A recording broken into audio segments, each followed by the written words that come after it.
Hey, good afternoon. So, today we are going to talk about how to have a successful relationship. And if you see me looking above, it's because I've got some notes so I don't lose my train of thought and so that I don't forget to mention things that are important that I want to mention. So, anyway, the first thing I think that will help in having or that will support having a successful relationship is to love yourself. Because pretty much how will you love someone else properly if you don't love yourself first? You also need to address the issues and baggage that you personally have before you agree to go and get involved with someone seriously. You need to know yourself, know who you are, be able to define yourself and what you identify as or who you identify with. Um, I saw a story one time that said that there was a lady who was so into her man that she lost her own identity, and every time somebody would ask her a question, all of her responses had to do with him first, then they would lead into whatever the answer was. So pretty much she had gotten so into him that she lost herself. And we don't want to do that. You should be able to define yourself or identify yourself with something other than your mate. Whether it's your job or friends or your church or a hobby, there should be something that you should be able to relate to you without it being linked to your partner. And it's not a bad thing. It's just I'm saying don't lose yourself in relationships and things like that. You always want to be able to have your own identity so that you can stand for yourself and speak for yourself without it having to be linked to someone else. So that's all that is. You need to know what you want in a man or a woman. Know what you want in a relationship. Do you want a friend? Do you want a lover, a sex partner, or are you looking for marriage? So you need to know those things before you go in. Understand you can't go into a relationship thinking you can change a person, or you can't think that you'll be able to make them become what you're looking for. Pretty much we need to stop getting involved in relationships based on the fact that someone might have the potential to become what you want them to be.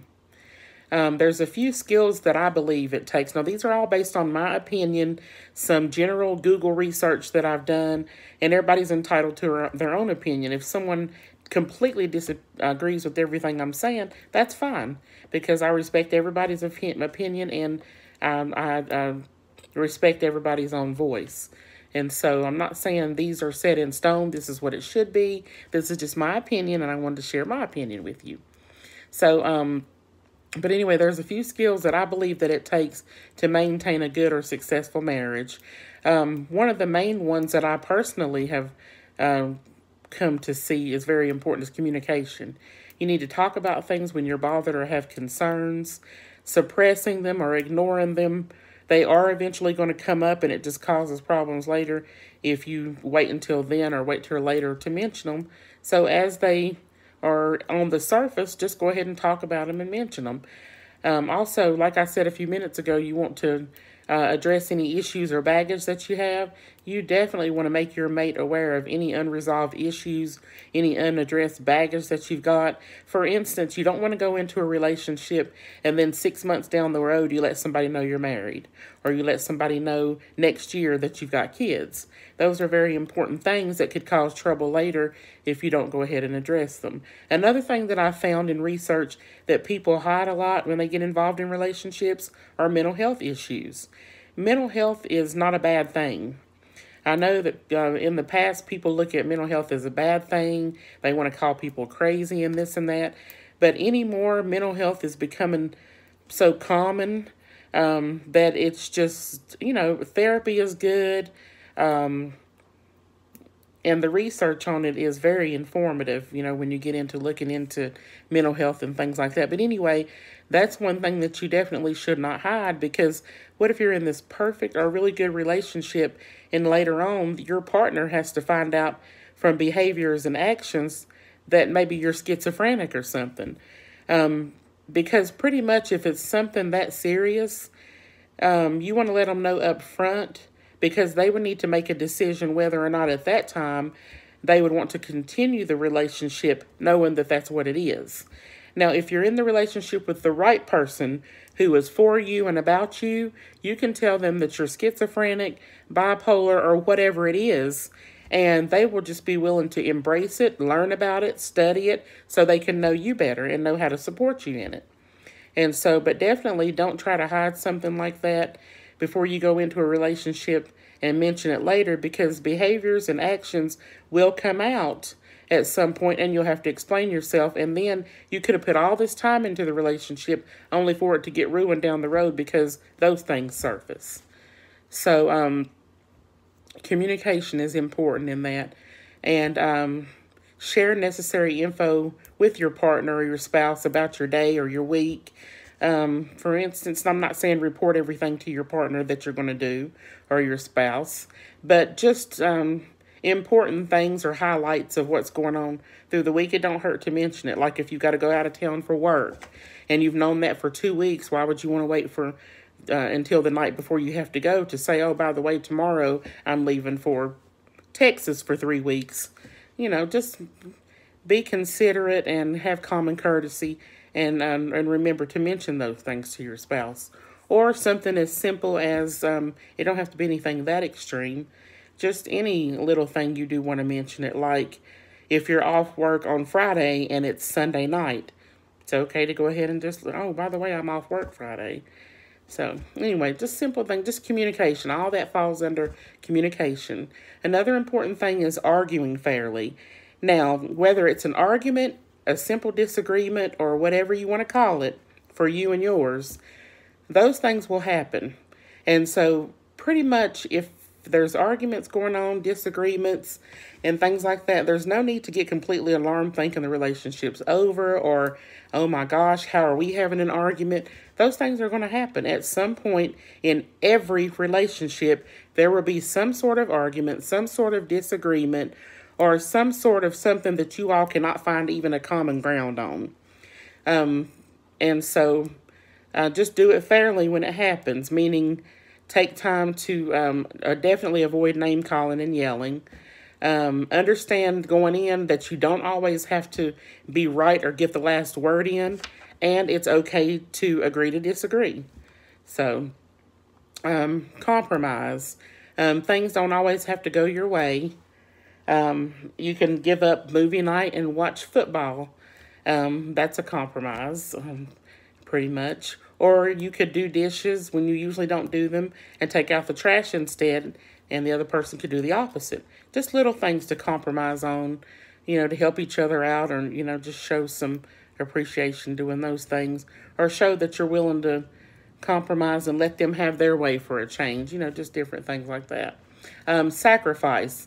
That would be surrendering or changing something of importance or value to you so that you're accommodating your partner or spouse's needs or want. That could be something as serious as some people might leave a job they've had for years because their spouse's job moves them to another state. Or if there's a difference in faith, one or the other might have to decide or might decide that they want to start going to their husband or wife's Catholic church when they've always been in Baptist church. Those are sacrifices. And there's several other things that could be considered compromise and sacrifice. So it's not just those things. I'm just throwing out some small examples for you there. So knowledge. You want to have knowledge of who you're dealing with. You want to learn your partner's likes, their dislikes, their dreams, their goals, their wants, and their needs.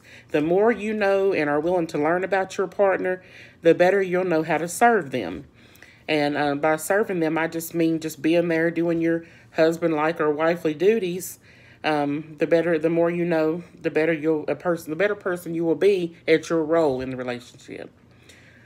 Principles. Those are not like rules of the relationship, but you could kind of call it that, because to me, principles in a relationship are just knowing what each of you will and won't accept from the other, and knowing what your expectations are in this relationship.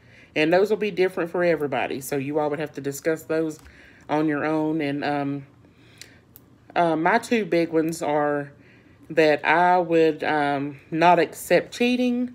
I would not accept any physical abuse or any abuse of any kind. But there are some types of I don't know if we call them abuse or not, but there are some times when things could be said that could be considered verbally abusive, but they were not meant with malice intent. And so they were not meant to be hurtful, even though they were, and things like that. But so I'm not saying accept abuse. I'm just saying those are my things. I won't accept any physical abuse. Done been through the verbal abuse and won't ever do that again, or you won't ever accept that again, and will not accept cheating. And to me, cheating is not just sleeping with somebody else, but texting somebody else that you know I wouldn't be comfortable with you texting, FaceTiming them, meeting up with them places, even if there's no sexual activity involved in any of that. To me, because it's going on either with someone I wouldn't be comfortable with you being around, or going on without my knowledge, all that to me is cheating. So, have understanding. That means when your partner expresses themselves or are going through something, you don't want to just blow it off. You want to have some understanding and some compassion to what's going on and what they're saying. You want to gain an understanding from them when you aren't sure of something, so that you can support them better in whatever they need to get through the moment. So listening. Listening is an important one, because a lot of times people listen in order to build up your response when the person's through talking. And you don't want to do that. You want to listen so that you can understand what's being said. Most of the time, if you listen to people the right way, like be an active listener, most of the time people will tell you what they want and will even give you bits and pieces or clues of how to handle them. Like, for instance, your husband might just say, or your wife in general conversation one day, that it's been a while since they've had lobster and they'd like to try that again sometime, or, just something like that. And you listen and you hear that, so one day you might order lobster. I'm telling you, if you listen and put off your response till later, until they're through completely talking, you will learn a lot about your partner and how to serve them again. So,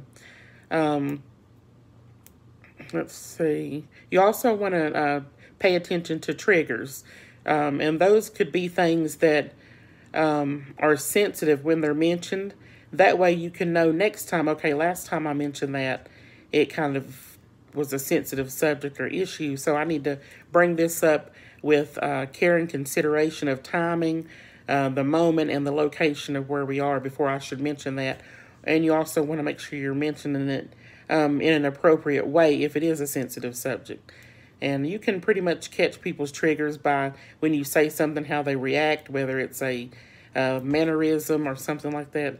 They watch how they react to it with their face or body language and stuff. You can tell what people's triggers are, or sensitive subject, or things of subject or topic that maybe they're not comfortable with. But you need to watch how you approach people when it comes to those things. Is what I'm saying on that. Respect. Respect is a feeling of deep admiration for someone or something elicited by their abilities, qualities, or achievements. So you need to respect your spouse, sometimes even when you don't agree with their decisions or choices. As long as it's something reasonable, I would say, but maybe you just don't like it, you might still want to respect them or need to respect them. Otherwise, if you just cannot find a way to respect that choice or decision or whatever's going on, you would want to gain more understanding of it so that you can have further communication about it to, just learn better why they feel that way, why they made that choice, or, why they made that decision. But in all things said in that area there, it can all be done respectfully, so you want to always make sure that you compliment and encourage your partner. Let them not only know, but also feel that they're loved and appreciated.